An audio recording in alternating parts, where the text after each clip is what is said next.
Usai militer Hamas, Brigade Al-Qassam kembali bergerilya melawan pasukan militer Israel di jalur Gaza pada Minggu 25 Mei. Akibat serangan tersebut, tentara Israel tewas dan terluka terkena peluru anti-personel di Al-Atatra di Belahia, Gaza Utara.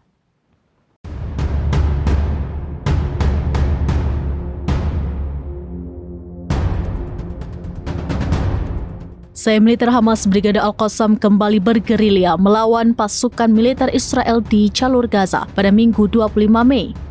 Akibat serangan tersebut, tentara Israel tewas dan terluka terkena peluru anti-personel di Al-Atatra di Belahia, Gaza Utara. Pejuang Al-Qassam mengatakan menargetkan 10 tentara Israel yang tengah melakukan patroli. Serangan ini bertujuan untuk membela rakyat Palestina yang menderita di Gaza. Sebelumnya, Al-Qassam merinci serangan ganda pada Senin 26 Mei. Operasi ganda itu dilakukan di kota Al-Qarara, sebelah timur Khan Yunis di Gaza Selatan. Brigade Al-Qassam menyatakan pejuangnya menanam dan meledakkan sejumlah alat peledak bertenaga tinggi di dalam rumah tempat pasukan Israel bersembunyi. Pejuang Al-Qassam menargetkan tentara Israel itu juga menggunakan rudal anti-personel.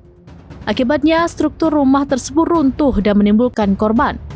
Sebagai informasi, hingga kini rezim Zionis masih melakukan serangan genosida di Gaza. Serangan yang tak kunjung usai itu memicu banyak korban sipil tewas dan terluka. Terkini, kondisi Gaza juga memprihatinkan lantaran banyak keluarga yang kelaparan dan stok makanan hingga obat-obatan menipis.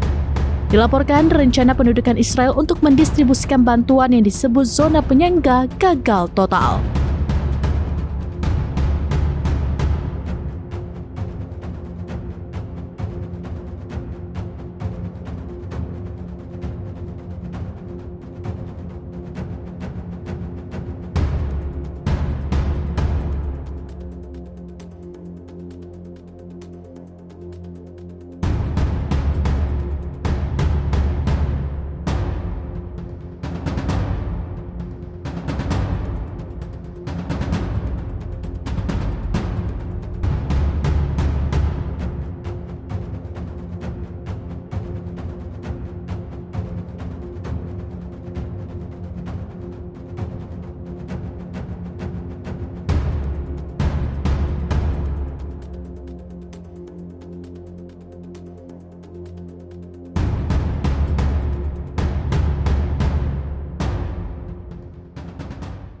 Download Tribun X sekarang, menghadirkan lokal menjadi Indonesia.